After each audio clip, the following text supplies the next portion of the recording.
हाँ जी बच्चों, welcome back to all of you. कैसे हैं आप सब? उम्मीद है सब बढ़िया चल रहा होगा। चलो जी, मैं भी बहुत बढ़िया हूँ और मेरे यहाँ भी सब कुछ बहुत बढ़िया चल रहा है। ठीक है जी, तो चलिए आइए बच्चों, आगे बढ़ते हैं। हमारा चैप्टर चल रहा था इसोप, और इसोप के चैप्टर के अंदर हमने आपको लास्ट क्लास में एक होमवर्क दिया था, छोटा सा क्वेश्चन था, दैट इज क्वेश्चन नंबर 16। हाँ जी, क्वेश्चन नंबर 16। तो उम्मीद है आप सब बच्चों ने क्वेश्चन नंबर 16 अटेम्प्ट कर लिया होगा बेटे। ठीक है जी, चलिए नहीं किया था तो कोई बात नहीं, आइए अभी हम आपके साथ में कर लेते हैं। अच्छा बेटे, लास्ट क्लास में मैंने आपको दो पॉइंट्स लिखवाए थे, उम्मीद है वो दोनों पॉइंट आपको ध्यान में होंगे। जिसमें से पहला पॉइंट क्या था कि अगर क्वेश्चन में मार्केट वैल्यू और फेयर वैल्यू बेटा दोनों दी गई है एक्सरसाइज प्राइस के साथ में, तो उस केस में हम आपके साथ में फेयर वैल्यू को तवज्जो देंगे इंस्टेड ऑफ मार्केट प्राइस। ठीक है जी, तो उस केस में हमारे पास में फॉर्मूला बन जाएगा fair value minus exercise price, provided fair value जो है वो एक्सरसाइज प्राइस से ज्यादा होनी चाहिए। क्योंकि अगर फेयर वैल्यू कम है, एक्सरसाइज प्राइस ज्यादा है, तो वो माइनस हो नहीं सकता। तो उस केस में फिर हम क्या यूज करेंगे, फिर हम मानेंगे कि एक्सरसाइज प्राइस हमारे कोई काम का नहीं है। That means market price and exercise price both are missing, then face value should be treated as market price minus exercise price। तो आइए क्वेश्चन नंबर 16 को देखते हैं बेटे क्या कह रहा है। The following particular in respect of stocks option granted by companies are available. Grant date है जी 1 April 2016। Number of employees covered 50, number of option granted 1000, fair value of option per share on the grant date is rupees 9। The option will vest to employees serving continuously for 3 years from the vesting date provided that, कह रहा है जी option उन्हीं को मिलेंगे जिन्होंने 3 साल पूरे किए, और provided that the share price is 65 और above eight the end of 1819। बेटे ये 1819 की कौन से की बात कर रहा है, ध्यान से देखना। कौन सा 1819 की बात हो रही है, 1 साल 2 साल 3 साल। हमारे पास में स्टार्टिंग हुआ 1/4/16 से 31/3/17, 31/3/18 एंड 31/3/19। 1 साल 2 साल और 3 साल। तो 1819 का मतलब बेटा आखिरी साल हो गया 1819।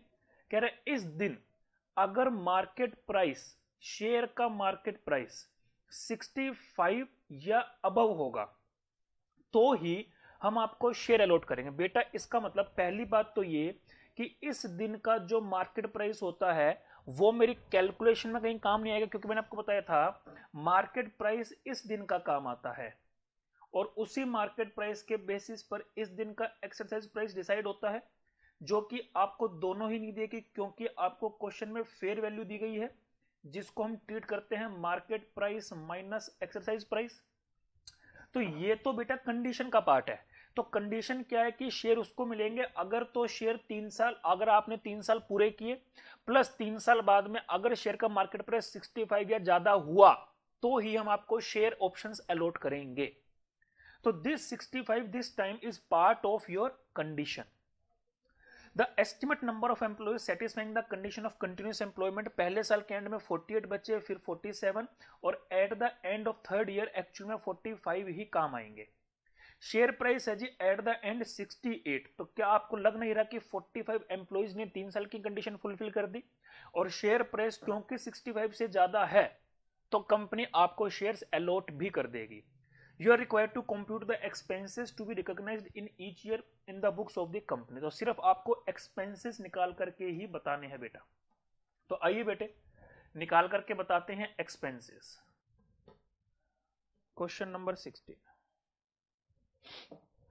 हाँ जी, अगर मैं इसकी फोटो बनाना चाहूं बेटे तो 3 साल की फोटो बनेगी 1/4/16, 31/3/17, 31/3/18, 31/3/19।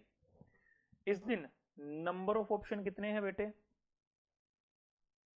बताइए जी। 50 एम्प्लॉइज पर 1000 सबको दिए तो 50,000 हो गए, और फेयर वैल्यू कितनी है बेटे इस दिन की फेयर वैल्यू ₹9। हाँ जी, अब यहां पर नंबर ऑफ ऑप्शन कितने बचे? 48,000, 47,000 और 45,000। ठीक है जी। तो एक्सपेंसेस टू बी रिकॉग्नाइज्ड के लिए क्या फॉर्मूला बनेगा बेटे? यहां पर number of options available multiply by fair value, क्योंकि मार्केट प्राइस और exercise price both are missing, divide bye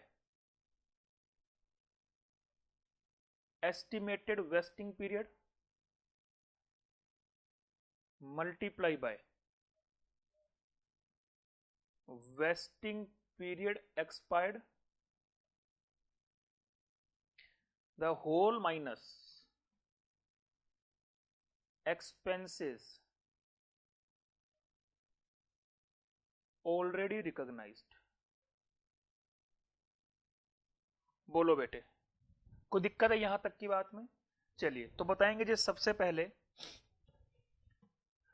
for the year 16-17 के लिए एक्सपेंसेस कितना रिकॉर्ड करेंगे? बताओ जी। पहले साल के एंड में 48,000 multiply by fair value 9 divide by estimated vesting period कितना बेटे? 3 साल multiply by vesting period expired कितना हो गया जी? 1 year minus expenses already recognised कुछ नहीं बेटे। तो बताओ जी कितना आएगा? 48,000 इंटू 9 डिवाइड बाय 3, यह आ गया बेटे 1,44,000। फिर आएगा जी for the year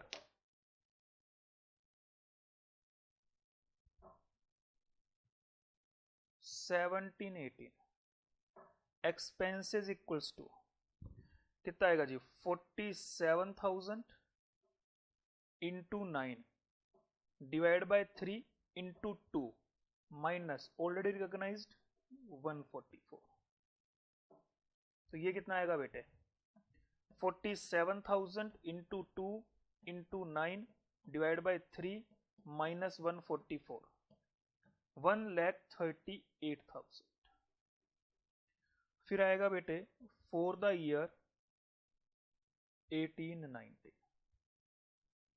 expenses is equals to 45,000 into 9 divided by 3 multiply by 3 minus 144 plus 138।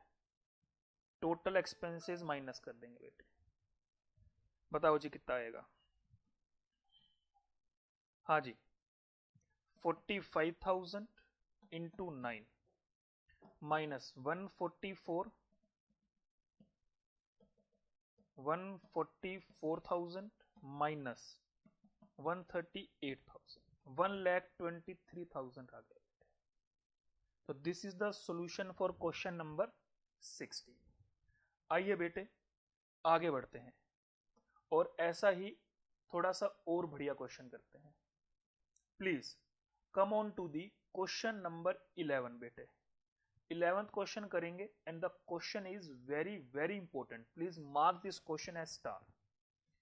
देखेंगे जी, ध्यान से पढ़ेंगे सब बच्चे क्वेश्चन को। क्या कह रहा है जी?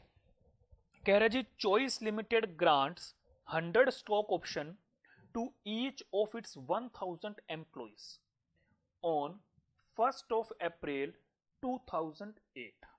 ठीक है जी, आगे पढ़े क्या कह रहा है? ₹4.20 depending up to the employees at the time of vesting of options. The market price of the share is ₹50। ठीक है जी, मार्केट प्राइस दे दिया इस बार और आपको एक्सरसाइज प्राइस भी दे दिया ₹20 और ₹50। तो expenses to be recognised over the vesting period is ₹30. These option will vest at the end of year 1 if the earning of choice limited is 16%। लो जी, नई कंडीशन, इस बार कंडीशन क्या डाल दी कह रहे हैं हम आपके ऑप्शन 1 साल बाद ही वेस्ट कर देंगे प्रोवाइडेड आप कंपनी को 16% की रिटर्न देंगे, और it will vest at the end of year 2 if the average earning of 2 year is 13%। Underline the word average earning. Average का मतलब बेटे 2 सालों की टोटल अर्निंग 26% होनी चाहिए। पहले साल की मतलब एवरेज का मतलब 13% पर एनम हो गई है, ठीक है ना, ये ध्यान रखना बेटे, गलती ना कर देना।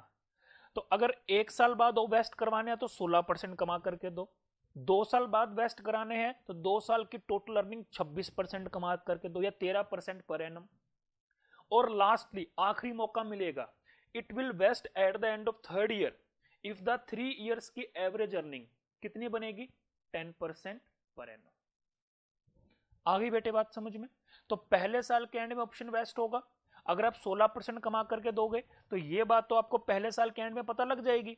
तो पहले साल के एंड में आपको पता लग जाएगी अगर 16% है तो वेस्ट कर दो, वरना वेस्टिंग पीरियड कितना बनेगा, 1 साल जो बीत गया, और 1 साल अगर 16% नहीं है तो अगले 1 साल में ऑप्शन वेस्ट होंगे। तो पहले साल के लिए वेस्टिंग पीरियड कितना होगा, इट डिपेंड करता है कि पहले साल की अर्निंग कितनी है। फिर बोल रहा है जी 5000 अनवेस्टेड ऑप्शन, पहले साल के बीच में ही 5000 लोग छोड़कर चले गए, फिर दूसरे साल के बीच में 4000 ऑप्शन लैप्स हो गए। ध्यान रखना अनवेस्टेड ऑप्शन है बेटे, अनवेस्टेड का मतलब मैच्योरिटी हुई नहीं थी इनकी, पहले ही छोड़ के निकल लिए, और तीसरे साल के एंड में 3500 ऑप्शन लैप्स हो गए। तीनों साल की अर्निंग बता दी, पहले साल के एंड में कितना अर्न हुआ, 14%। तो बेटे पता लग गया कि इस दिन का वेस्टिंग पीरियड कितना है पहले साल के लिए, 1 + 1, 1 साल जो बीत गया, 1 साल जो अगले साल की उम्मीद में कि हम अगले साल वेस्ट करवा लेंगे, कंपनी को अर्न करके देंगे। दूसरे साल के एंड में एवरेज अर्निंग कितनी आई बेटे, ध्यान से देखो, 12%, जबकि चाहिए कितनी थी, 13%। तो दूसरे साल में भी वेस्ट नहीं हो पाएंगे, तो इस दिन के लिए वेस्ट में कितना गया, 2 साल जो निकल गए प्लस अगला 1 साल। और 3 सालों की एवरेज अर्निंग कितनी है, 14, 10, 24 और 7, 31 भाग 3, 10.33%। चाहिए कितनी थी, 10%। बेटा पता लग गया तीसरे साल मेरे ऑप्शन वेस्ट हो जाएंगे, और इस साल कितना, 3 इयर्स, मतलब 3 + 0, क्योंकि 0 क्यों, क्योंकि अगले साल तक जाएंगे ही नहीं अपन, तीसरे साल में ऑप्शन वेस्ट हो गए।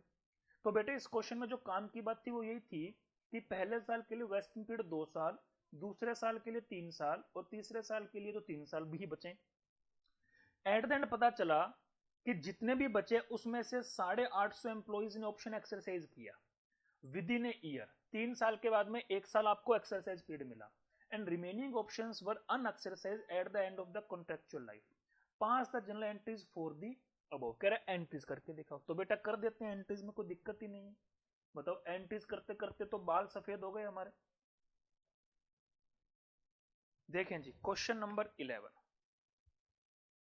सबसे पहले इन the books of choice limited. हाँ जी शुरू करो बेटे, इन the books of choice limited.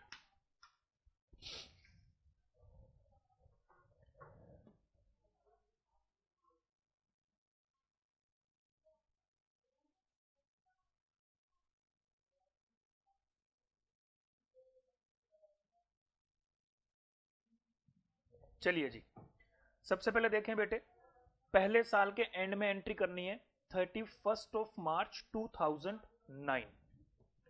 लो बेटे पहला साल है जी 31 मार्च 2009, और हमें फर्स्ट के एंड में पता लग गया कि ऑप्शन वेस्ट नहीं होंगे, तो 31 मार्च 2009 क्या करेंगे जी, पहले साल के एंड में खर्चा रिकॉर्ड करूंगा, और खर्चा रिकॉर्ड कितने पर करूंगा बेटे, पहले तो बताओ एंट्रीज क्या बनेगी, employee compensation expenses account year to employee stock option outstanding. बताओ जी कितना खर्चा रिकॉर्ड करूंगा, पहले साल के एंड में टोटल मेरे पास में ऑप्शन थे कितने बेटे, 100 एम्प्लॉइज पर 1000 ऑप्शन, हाँ जी 1000 एम्प्लॉइज पर 100 ऑप्शन, टोटल 1 लाख थे बेटे, और उसमें से कह रहे जी पहले साल के एंड में 5,000 छोड़ करके निकल लिए, तो बेटे कितना आएगा जी 95,000 multiply by 50 minus 20 divide by vesting period कितना बेटे 1 + 1 मल्टीप्लाई बाय 1 साल निकल गया माइनस एक्सपेंसेस ऑलरेडी रिकॉग्नाइज्ड 0। तो बताओ बेटे पहले साल के एंड में खर्चा कितना रिकॉर्ड करूंगा 95,000 इंटू 30 डिवाइड बाय 2, यह आ गया जी 14,25,000। और ये सारा खर्चा बेटे कहां चला जाएगा पी एंड एल में। तो P and L account debit to employee compensation expenses 1425 1425। Third year second year के एंड में देखो बेटे, ठीक है जी, पहले साल ऑप्शन वेस्ट नहीं हो पाएंगे। द रीजन बिहाइंड कि अर्निंग जो है इस साल की अर्निंग कितनी थी, actual is less than standard, ठीक है ना, और एक्चुअल कितनी है 14%, दैट इज लेस देन 16%, ठीक है जी। चलिए सेकेंड ईयर में बताओ बेटे, एम्प्लॉइज कॉम्पनसेशन एक्सपेंसेस अकाउंट दिया 2 इसोस आउटस्टैंडिंग अकाउंट, खर्चा बताओ जी कितना रिकॉर्ड करो 95,000 में से 4,000 फिर छोड़ करके निकल गए बेटे, तो यहां बचा जी 91,000 multiply by 50 minus 20 divide by 2 साल निकल गए, 1 साल अगला साल मल्टीप्लाई बाय 2 साल टोटल निकल गए माइनस खर्चा रिकॉग्नाइज्ड ऑलरेडी 1425। तो बताओ जी ये कितना आएगा 91,000 into 30 into 2 divide by 3 minus 14,25,000 395 का खर्चा रिकॉर्ड करूंगा बेटे। और ऐसा खर्चा क्यों रिकॉर्ड कर रहा हूं, still actual less than standard, और एक्चुअल कितनी है बेटे 12%, जो कि कम है 13% से। आई बेटे बात समझ में। और इस साल यह खर्चा कहां चला गया बेटे P and L account debit to employees compensation expenses, और ये कितना है 395 395। चलिए बेटे आगे देखेंगे 31/3/11 में। हाँ जी इस बार क्या हुआ जी, this time actual is more than standard, और एक्चुअल कितना है 10.33%, जो कि ज्यादा है 10% से। हाँ जी तो इस बार हम जो खर्चा रिकॉर्ड करेंगे उसमें वेस्टिंग पीरियड को इंक्रीज नहीं करेंगे। Employees compensation expenses account to employee stock option outstanding. बताओ जी खर्चा कितना रिकॉर्ड करो। हाँ जी 91,000 थे बेटे, और 91,000 में उसने कहा है कि 3,500 फिर छोड़कर चले गए, तो 91 में से 3,500 गए बेटे 187,500 multiply by 50 minus 20 divide by 3 multiply by 3। तो बेटे माइनस एक्सपेंसेस ऑलरेडी रिकॉग्नाइज्ड कितना है बेटा 1425 प्लस 395। बताओ जी कितना खर्चा आएगा 87,500 इंटू 30 माइनस 1425 माइनस 395, 8,05,000 आ गया बेटे तीसरे साल का खर्चा। हाँ जी 8,05,000, ठीक है जी। और ये सारा खर्चा कहां चला गया बेटे? पी एंड एल में, टू एम्प्लॉय कॉम्पेंसेशन एक्सपेंसेस।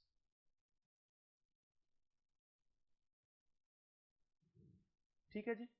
अब क्वेश्चन में एक बात कही गई है कि इनको एक्सरसाइज करने के लिए एक साल मिला, यानी कि 11-12 ईयर मिला, जबकि उन्होंने डेट तो बताई नहीं। तो बेटे मैं भी क्या यूज करूंगा? 2011-12, और 11-12 में पहली एंट्री क्या होगी? 87,500 पर आज तक का खर्चा रिकॉर्ड हो चुका है। पहले साल 95 पे रिकॉर्ड किया था, दूसरे साल उसमें से रिवर्स करके 91 पे रिकॉर्ड कर दिया, फिर उसमें से कुछ खर्चा कम करके हमने 87,500 पे 3 सालों का खर्चा रिकॉर्ड किया। बट एट द एंड पता क्या चला? 850 एम्प्लॉइज ने ही हमारे साथ में उन ऑप्शंस को एक्सरसाइज किया, 850 एम्प्लॉइज ने। तो आइए उस 850 एम्प्लॉइज के लिए हम उनके ऑप्शंस को एक्सरसाइज कर देते हैं। तो एक्सरसाइज करेंगे तो बेटे क्या एंट्री होगी?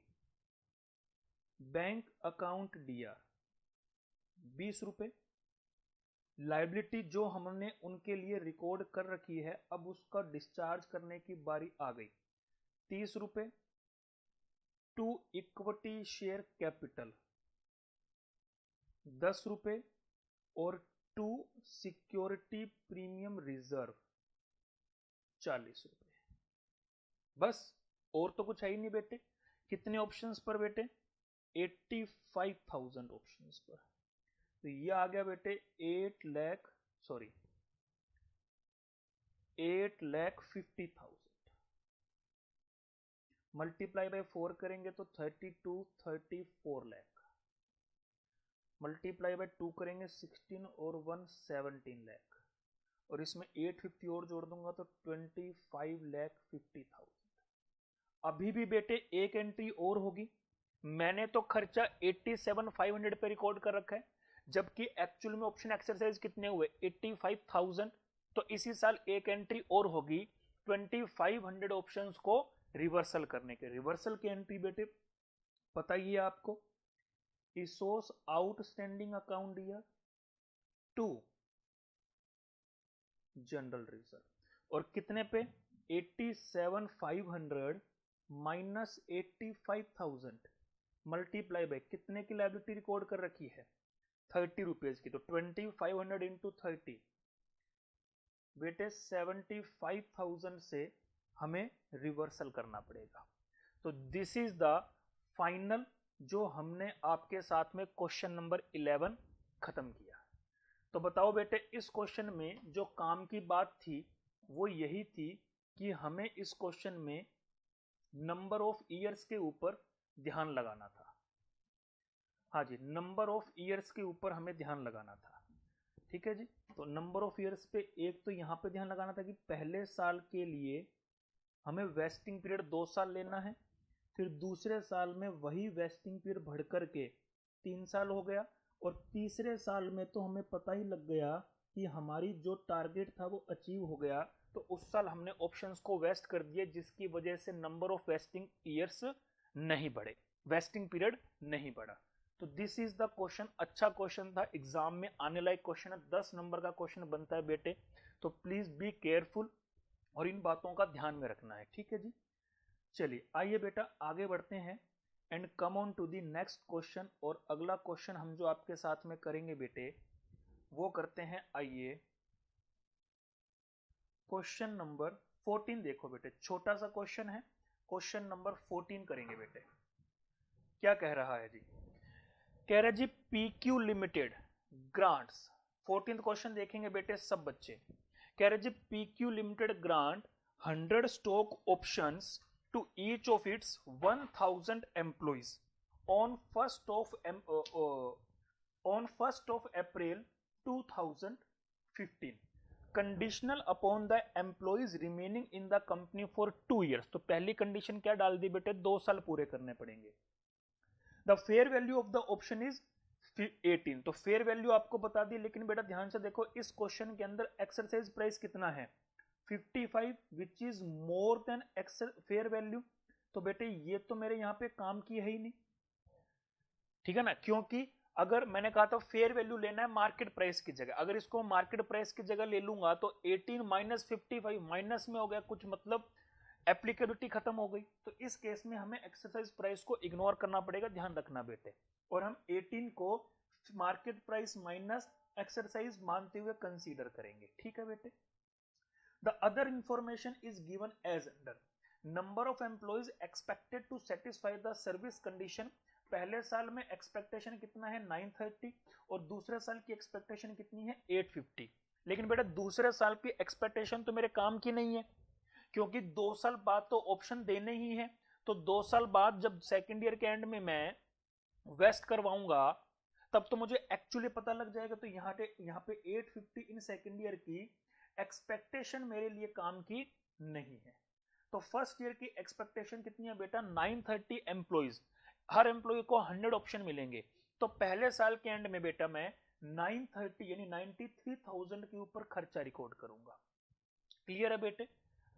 40 employees left the company in the first year of service. तो अब कह रहे जी अब एक्चुअल पता लग गया कि पहले साल के एंड में 40 एम्प्लॉय छोड़कर चले गए and 880 employees have actually completed year 2। तो बेटा सेकंड ईयर के एंड में जो एक्चुअली पता लग गया, एक्चुअली कितना 880 एम्प्लॉइज। तो सीधी सी बात है बेटा सेकंड ईयर के एंड में 880 एम्प्लॉइज पर खर्चा रिकॉर्ड करूंगा। बात समझ में आती। बोले तो फर्स्ट ईयर में 93,000 ऑप्शंस पे खर्चा रिकॉर्ड करूंगा और सेकंड ईयर में बेटे 88,000 पर खर्चा रिकॉर्ड करूंगा। मेरी बात समझ में आती है आपको। चलिए तो बस और कुछ है ही नहीं, कह रहा है इसोप कॉस्ट बता दो to be amortised by PQ limited in the year 15 16 16 17। Simple सा क्वेश्चन है बेटे, बिल्कुल, आइए कर देते हैं। हाँ जी, क्वेश्चन नंबर 14। हाँ जी, in the books of PQ Limited, calculation of ESOP cost to be amortized year 15-16, year 16-17। हाँ जी, फेयर वैल्यू पर शेयर कितनी है जी 18 रुपए 18 रुपए। Number of options expected to be vest. तो पहले साल कितना था बेटा 930 एम्प्लॉइज इनटू 100 और दूसरे साल तो एक्चुअली पता लग गया 880 इंटू 100। आगे बेटे बात समझ में। चलिए बस अब एक्सपेंसेस इसोप कॉस्ट कितनी होगी जी। हाँ जी, तो number of expected options multiply by fair value divide by estimated vesting period multiply bye vesting period expired, the whole minus expenses already recognized।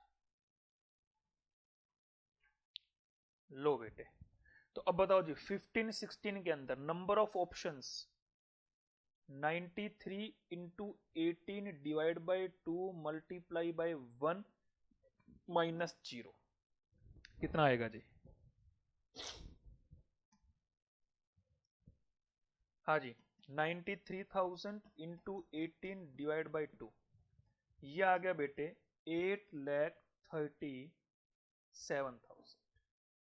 और यहां पर आ गया बेटे 88,000 into 18 divide by 2 multiply by 2 minus 837। तो ये बताओ जी कितना आएगा? 88,000 इंटू 18 माइनस 837, ये आ गया बेटे 7,47,000। लो जी बेटे, तो इसी के साथ क्वेश्चन नंबर 14 भी हुआ मेरा खत्म बेटे। बिल्कुल छोटे छोटे क्वेश्चन थे, 5 मार्क्स के अंदर आते हैं बेटे। चलिए आगे देखें बेटा, क्वेश्चन नंबर 13 जो इस चैप्टर का आखिरी क्वेश्चन है। और ये आखिरी क्वेश्चन नहीं है बेटे, ये ब्रह्मास्त्र है, सबसे जबरदस्त क्वेश्चन है इस चैप्टर का। लो जी, तो दिमाग के ढक्कन खोल के इस क्वेश्चन को पढ़ेंगे। मैं आपको ये क्वेश्चन पढ़ा रहा हूं, थोड़ा सा डिस्कस कर रहा हूं, उससे ज्यादा कुछ भी नहीं। हालांकि मैं चाह रहा हूं कि इसको डिस्कस करके आप इस क्वेश्चन को एक बार घर से अटेम्प्ट करके आए। अटेम्प्ट करने से क्या होगा, सही या गलत नहीं चाहिए मुझे, अटेम्प्ट करने से क्या होगा, एक बार इस क्वेश्चन का जो ये क्वेश्चन है ये आपके दिमाग से गो थ्रू हो जाएगा, क्योंकि पढ़ने और करने में बहुत फर्क होता है। तो मैं चाहता हूं जैसा भी है गलत सही आप कुछ इसको घर से अटेम्प्ट करके आए, जिसके लिए मैं आपकी अभी क्लास में थोड़ी हेल्प कर रहा हूं इस क्वेश्चन को पढ़ करके। तो आइए बेटे, you are provided with the following details in respect of ABC Limited 10,000 equity shares. लो बेटे, इसको मैं बड़ा ही कर देता हूं, देखना बेटे ध्यान से। कह रहा जी 10,000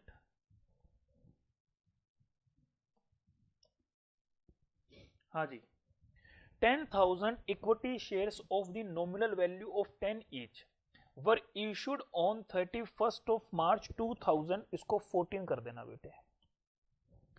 exercise price of equity share granted under the ESOP, exercise price कितना बेटे 160, ठीक है जी, एक्सरसाइज प्राइस। और मार्केट प्राइस कितना है बेटे 400। तो पता चल गया कि एक्सपेंसेस कितना रिकॉर्ड करना है 240 over the total estimated vesting period. Wasting of the share was in the ratio. इस पर बेटे आपको एक रेशो दिया गया है कि वो कह रहा है कि हम जो शेयर्स को वेस्ट करेंगे वो इस रेशो में वेस्ट करेंगे। वेस्ट करने का मतलब कि पहले साल के बाद में हम 30% ऑप्शंस को वेस्ट करेंगे, पहले साल के बाद में 30% ऑप्शन को। यानी कि ये समझ लो कि गाड़ी में 10,000 शेयर बैठे, जिनके अंदर से 30% का नंबर आ गया जी पहले साल, फिर 70% अभी भी बैठे हुए हैं, फिर अगले 30% का नंबर आ गया जी सेकंड ईयर, देख रहे हो आप, ये फर्स्ट ईयर, फिर अगले 30% का नंबर आ गया जी सेकंड ईयर, और अभी भी कितने लोग बच गए गाड़ी में 40%, उनका नंबर आ गया जी थर्ड ईयर। आ गई बेटे बात समझ में? ये कुछ इस प्रकार से आपको बताना चाहता है। या मैं ऐसे समझ लूं कि एक गाड़ी है, उसमें 3 डब्बे जोड़ दिए, ठीक है जी। सबसे पहले एक साल के बाद में जो सबसे आखिरी में डब्बा लगा हुआ है जिसमें 30% शेयर हैं, हम उस डब्बे को गाड़ी से अलग कर देंगे। टोटल गाड़ी में 3 डब्बे लगे हुए हैं बेटे। फिर अगले स्टेशन पे पहुंचे एक साल बाद में, तो जो सेकंड डिब्बा था उसको छोड़ दिया, जिसमें भी 30% शेयर थे, टोटल 60% को छोड़ दिया, और जो डिब्बा सबसे आखिर तक चला एक साल बाद अगले स्टेशन पर, उसको भी उतार दिया। तो इसका मतलब पता चल गया कि यहां पर 30% शेयर के लिए वेस्टिंग पीरियड 1 साल है, अगले 30% के लिए वेस्टिंग पीरियड 2 साल है, और अगले 40% के लिए वेस्टिंग पीरियड 3 साल है। तो कुल मिलाकर के मैं कह सकता हूं कि this time we have three categories of share. हमारे पास में 3 कैटेगरी के ऑप्शन है। पहली कैटेगरी का वेस्टिंग पीरियड 1 साल है जिसमें 30% है, दूसरी कैटेगरी का जो वेस्टिंग पीरियड है वो 2 साल है, और तीसरी कैटेगरी का 3 साल है। ठीक है जी, चलो। Vested option can be exercise up to 1 year from the date of vesting, और सबको हमने तीनों ही कैटेगरी को एक्सरसाइज पीरियड कितना कितना दिया, 1-1 साल का। The number of share expired and exercise are as under. अब देखो जी, पहले साल, अब यहां पर है ना, मैं इसको यहां पे लिखता हूं। पहले साल 3000 ऑप्शंस थे बेटे, उसमें से 400 ऑप्शन। अच्छा, अब 3000, अब देखो उस डब्बे के अंदर जो 1 साल बाद उतरना है या जो गाड़ी से अलग हो जाएगा, उसमें 3000 शेयर थे, उसमें से 400 एम्प्लॉइज या बोलूं 400 शेयर तो वेस्ट ही नहीं हुए, यानी वो स्टेशन तक पहुंचे ही नहीं, पहले ही छलांग लगा गए, यानी कि वो पहले ही डब्बे से उतर गए 1 साल पूरा होने से पहले ही।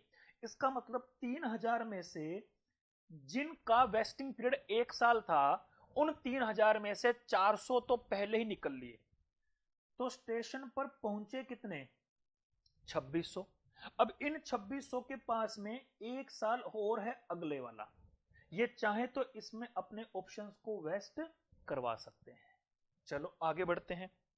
जो अगले 1 साल में, अब यहां पर भी मेरे पास में, हाँ जी, यहां पर भी मेरे पास में कितने ऑप्शन थे, 3000। इनको दूसरे साल के स्टेशन पे उतरना था, इसमें से भी 600 ऐसे थे जो अभी तक अनवेस्टेड थे, यानी जिन्होंने 2 साल पूरे ही नहीं किए, वो भी उतर लिए। तो पहले साल मैं इन 2600 पे खर्चा रिकॉर्ड करूंगा, और इनकी लाइफ 1 साल ही थी, इनकी लाइफ 1 साल थी, इनकी लाइफ 2 साल है, तो इनमें जो 2400 पे खर्चा रिकॉर्ड करूंगा वो 2 सालों में बांटूंगा, और जो एंड तक अभी तक चलते आ रहे हैं 4000, उसमें से भी 1000 ने पूरा नहीं किया, तो बचे कितने, 1000, बचे कितने, 3000, और इनकी लाइफ कितनी है, 1 साल, 2 साल, 3 साल, तो इनका जो खर्चा है वो 3 सालों में डिस्ट्रीब्यूट करेंगे, क्योंकि जो ऑप्शन वेस्ट हो गए उन पे मुझे खर्चा रिकॉर्ड करना है।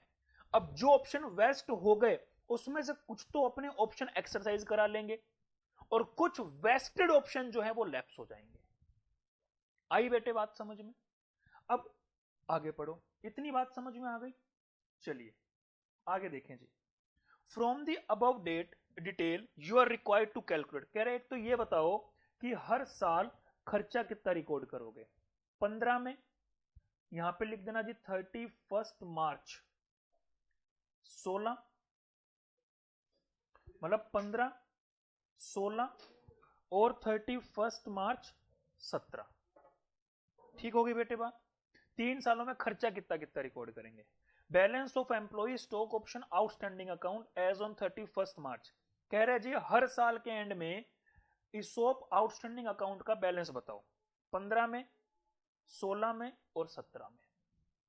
और कह रहे एंट्रीज भी करके दिखाओ to ESOP lapsed and option exercise were passed at the end of the, कह रहे जिस जिस साल भी वेस्टेड ऑप्शन लैप्स हुए हैं और जो ऑप्शंस एक्सरसाइज हुए हैं उनकी एंट्रीज भी करके दिखाओ।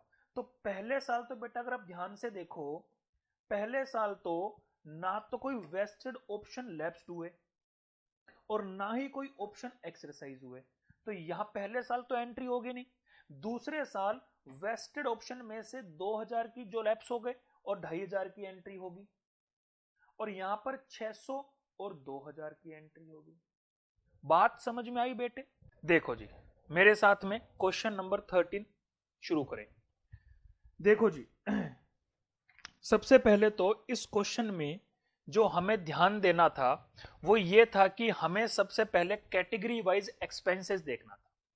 ठीक है, देखो सबसे पहले तो इस क्वेश्चन नंबर 13 को देखना। हाँ जी, हमने 3 कैटेगरी में शेयर्स को डिवाइड किया था। तो देखें जी, सबसे पहले working note number 1, expenses to be recognized, और इसको ऐसे लिखो बेटे, calculation of total expenses category wise. ठीक है जी। अब कैटेगरी वाइज क्या था जी? Category 1 30%, category 2 30%, category 3 40%। ठीक है जी। अच्छा, इनके पास में वेस्टिंग पीरियड कितना था बेटे? इनका वेस्टिंग पीरियड कितना है बेटे? पहले वाले का वेस्टिंग पीरियड है 1 ईयर, 2 ईयर्स और 3 ईयर्स। ठीक है जी। अच्छा, उसके बाद में options expected to be vest, तो यहां पर कितने ऑप्शन की उम्मीद थी? 10,000 इंटू 30% माइनस 400 तो निकल ही लिए, 2600, फिर 10,000 इंटू 30%, सेकेंड कैटेगरी में कितने निकल लिए थे? 600, फिर 10,000 इंटू 40% माइनस 1,000, थर्ड कैटेगरी में उम्मीद थी 3,000 की।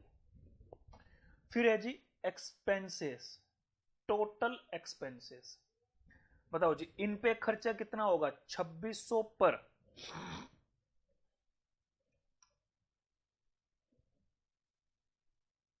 हाँ जी, इन पे खर्चा कितना होगा?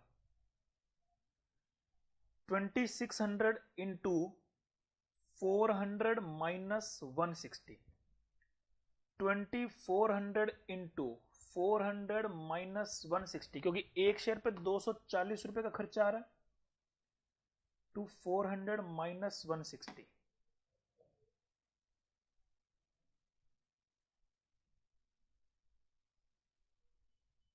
हाँ जी। तो बताओ जी कितना कितना आता है?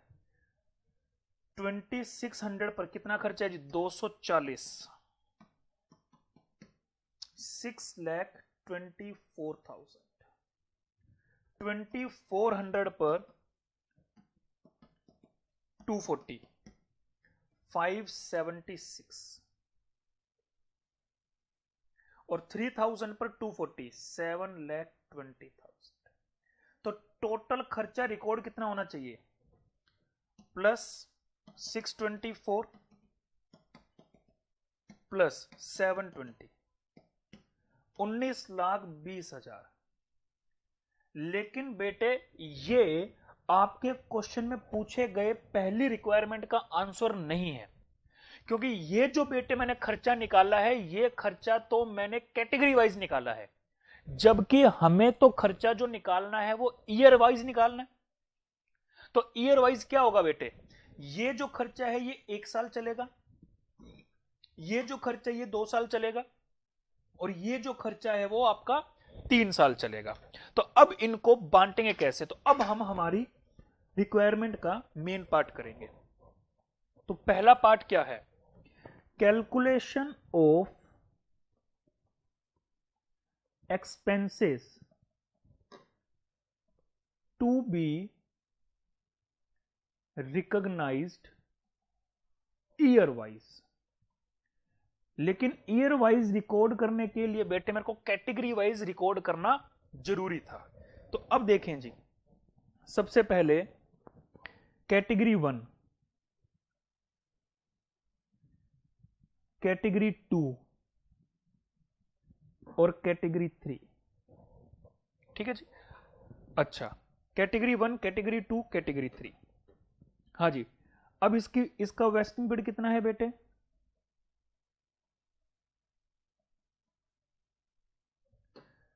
1 ईयर, इसका 2 ईयर और इसका 3 ईयर। तो बताओ जी 31 मार्च पहला साल कौन सा है बेटे? पहला साल कौन सा है? देखिए जी 31 मार्च 14 के बाद में 31 मार्च 15, 31 मार्च 16 एंड 31 मार्च 17। अच्छा बीच में 1 मिनट रुको। टोटल एक्सपेंसेस कितना निकाला कैटेगरी वाइज? 624, 576 और 720। 31 मार्च 15, 31 मार्च 16, 31 मार्च 17। तो पहली कैटेगरी कितना चलेगी जी? 1 साल चलेगी 624। दूसरी कैटेगरी 2 साल चलेगी तो 576 डिवाइड बाय 2, 288। तो पहले साल 288, दूसरे साल 288, तीसरे साल तक तो ये पहुंचेंगे ही नहीं। और 720 जो है वो 3 सालों में जाएगा तो 240, 240, 240। तो बताओ जी 3 सालों में कितना खर्चा रिकॉर्ड हुआ? तीसरे साल में हुआ 240, फिर 240 और 2 4 लाख, 8 488 और 528। और ये कितना आएगा बेटे? 240 प्लस 288 प्लस 624, 11,52,000। लो बेटे, तो जितने का एक्सपेंसेस है उतने की ही तो लायबिलिटी भी रिकॉर्ड की होगी मैंने। जितने का एक्सपेंसेस है बेटे उतने की ही लायबिलिटी रिकॉर्ड की होगी। दूसरी रिक्वायरमेंट पढ़ो, कह रहा है बैलेंस ऑफ लायबिलिटी निकाल करके दिखाओ। लो बेटे, calculation of balance of ESOP outstanding account at the year end. लो बेटे, सबसे पहले बताओ 31 मार्च 15, 31 मार्च 16, 31 मार्च 17। क्या पहले साल कुछ ओपनिंग बैलेंस होगा? जी नहीं। फिर इस साल ऐड करेंगे एक्सपेंसेस टू बी रिकॉग्नाइज्ड। कितने का एक्सपेंसेस पहले साल रिकॉर्ड किया? 1152। तो 1152 से मेरी लायबिलिटी बढ़ भी गई होगी, माइनस करेंगे। अब रिकॉर्ड करने के बाद में क्या होगा? Vested option lapsed. दो ही चीजें हो सकती है, या तो इसमें से कुछ ऑप्शन लैप्स्ड हो जाएंगे जो पहले साल है ही नहीं, और या फिर क्या होगा? वेस्टेड ऑप्शन एक्सरसाइज्ड हो जाएंगे जो भी पहले साल नहीं है। ठीक है जी, नहीं है तो नहीं है। और इससे मेरे पास में क्या आ गया जी? Closing balance 1152। और यही बेटा 1152 अगले साल के लिए क्या बन गया? Opening balance. और फिर हमने कितने का खर्चा और रिकॉर्ड किया? 528। और इस बार कितने वेस्टेड ऑप्शन लैप्स्ड हो गए? मतलब वेस्टेड ऑप्शन लैप्स होने का मतलब रिवर्सल। ध्यान रखना बेटे, रिवर्सल की बारी बात चल रही है। रिवर्सल तो कितने रिवर्सल हुए बेटे? पहले इसमें टेबल में देखो कितने रिवर्सल हुए हैं। 200 ऑप्शन रिवर्सल हो गए। तो 200 पे खर्चा कितना रिकॉर्ड किया है? खर्चा तो पूरा रिकॉर्ड हो चुका है 240 का। आई बेटे बात समझ में, चाहे 1 साल में रिकॉर्ड हुआ हो, चाहे 2 साल में रिकॉर्ड हुआ, चाहे 3 साल में रिकॉर्ड हुआ, 240 पूरा रिकॉर्ड हो चुका है। और कितने ऑप्शन एक्सरसाइज हो गए बेटे? 2500।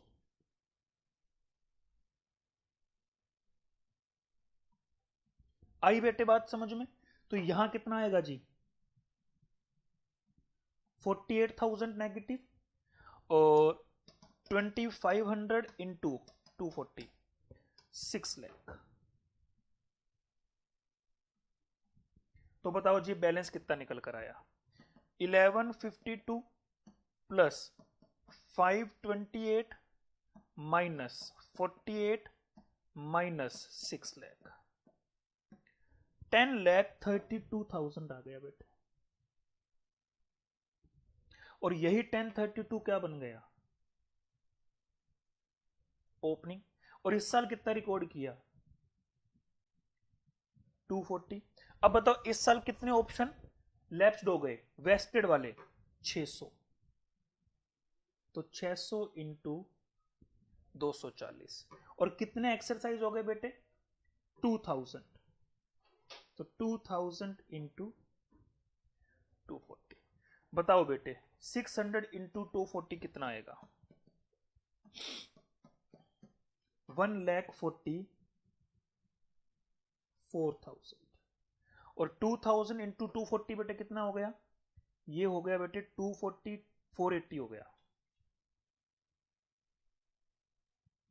तो बताओ जी कितना बचा? 1032 प्लस 240, 1032 प्लस 240 माइनस 144 माइनस 4,80,000। ये बचा बेटे 6,48,000। अब इस 648 को क्या मैं आपको रिकंसाइल कराऊं बेटे? ये 648 कैसे आता है? जरा ध्यान से देखो बेटे, क्वेश्चन को देखें, क्वेश्चन को देखें बेटा, एक बार क्वेश्चन को ध्यान से देखो। मेरे पास में शुरू में ऑप्शन कितने थे? 10,000। कुछ नहीं देखना बेटे, एक ही चीज ध्यान से देखनी है। मेरे पास में ऑप्शन कितने थे बेटे? 10,000। सबसे पहले उसमें से पहले साल 400 निकल लिए,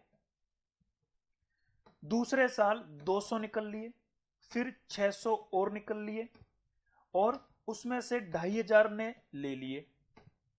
दूसरे साल के एंड में कितने बचे? 6,300। फिर बेटे 600 निकल लिए, फिर बेटे 1,000 निकल लिए, फिर बेटे 2,000 निकल लिए। यानी कि 2,700 ऐसे शेयर हैं जो वेस्ट हो चुके हैं, लेकिन ना तो लैप्स हुए ना ही एक्सरसाइज हुए। डोंट यू थिंक कि ये 2700 पर 240 आना चाहिए? चेक करो बेटे, क्या ये 2700 पर 240 आता है कि नहीं आता है? इनटू 240, ओ माय गॉड, ये तो 648 ही आ रहा है। That means this is the another way to reconcile our answer, but still हमारा आंसर यहां खत्म हो चुका है। आई ना बेटे? तो ये कैसे आया 2700? Total options minus unvested lapsed minus vested lapsed minus exercised. लो जी, तो इस तरह से आप अपने क्वेश्चन को रिकंसाइल कर सकते हैं। आई बेटे बात समझ में? अब क्वेश्चन ने क्या कहा है? तीसरी रिक्वायरमेंट क्या है बेटे मेरे पास में? तीसरी रिक्वायरमेंट क्या है? जनरल एंट्रीज करनी है। अब बेटे क्वेश्चन की तो जरूरत है नहीं मेरे को। हाँ जी, थर्ड रिक्वायरमेंट क्या है? General entries. तो जनरल एंट्रीज भी उसने किसकी करने के लिए कही है? हो भी किसकी सकती है? जो ऑप्शन लैप्स्ड हो गए और जो ऑप्शन एक्सरसाइज्ड हो गए। तो बताओ जी किसकी एंट्री होगी? जो वेस्टेड ऑप्शन लैप्स्ड हो गए, यानी कि इस 48 की एंट्री होगी, और जो ऑप्शन एक्सरसाइज्ड हो गए इस 6 लाख की एंट्री होगी। पहले साल तो कोई एंट्री होगी नहीं क्योंकि नील है, और तीसरे साल में इस 144 की एंट्री होगी और इस 4,80,000 की एंट्री होगी। ठीक है ना। तो लो बेटे, अब इसका भी मैं आपको स्मार्ट टेस्ट वे कर देता हूं। हाँ जी, सबसे पहले कौन सी एंट्री होगी? ऑप्शन को लैप्स ढूंढने की क्या एंट्री होती है बेटे? ESOP outstanding account DR to general reserve, और दूसरी एंट्री क्या होगी बेटे? Bank account DR. एक शेयर पे कितने रुपए मिलेंगे बेटे? 160। ठीक है ना। उसके बाद में इसोप आउटस्टैंडिंग अकाउंट डीआर 240 रुपए टू इक्विटी शेयर कैपिटल। हाँ जी, इक्विटी शेयर कैपिटल 10 रुपए टू सिक्योरिटी प्रीमियम रिजर्व 400 में से 10 रुपए गए, 390 रुपए। हाँ जी बेटे, 30 कौन सा ये रही है? 31 मार्च 15 को कोई एंट्री नहीं, 31 मार्च 16, और आपका आ गया जी 31 मार्च 17। यहां तो कुछ होनी नहीं। ठीक है जी। हाँ जी, यहां पर होगी, और ये कितने से होगी? 48,000, 48,000। और यहां पर एंट्री कितने ऑप्शंस के लिए होगी? 160 इंटू 2500, 240 इंटू 2500, फिर आएगा बेटे 10 इंटू 2500 और 390 इंटू 2500। आपको ऐसा नहीं करना है बेटे शॉर्टकट वे में, ध्यान रखना, आपको एंट्रियां पूरी लिख करके आनी पड़ेगी। हाँ जी, 390 इंटू 2500। ठीक है बेटे। और यहां पर ये एंट्री कितने से होगी जी? 144, सॉरी, और 144। फिर यहां पे कितने ऑप्शन थे? 2000 ऑप्शन, तो 160 इंटू 2000, 240 इंटू 2000, 10 इंटू 2000, 390 इंटू 2000। लो बेटे, तो these are the entries for the vested option lapsed और एक्सरसाइज्ड ऑप्शन। क्योंकि जो अनवेस्टेड ऑप्शन लैप्स्ड हो गए उसके लिए एंट्री हो नहीं सकती, क्योंकि उसका तो खर्चा ही नहीं रिकॉर्ड किया। ठीक है जी। तो this is the question number 13, जो कि बड़ा ही शानदार सुंदर क्वेश्चन था। अगर यहां तक किसी बच्चे को दिक्कत है तो बेटे पूछो। चलिए बेटे, इसी के साथ आपका क्वेश्चन नंबर 13 हुआ खत्म। That is very very important, और इसी के साथ हमारा ये चैप्टर भी हुआ खत्म। चलिए बेटे, तो बाकी की जो चर्चा है वो हम आपके साथ में करेंगे नेक्स्ट क्लास में with a very new chapter. आज के लिए इतना ही। Thank you so much. Tata, bye bye, good luck.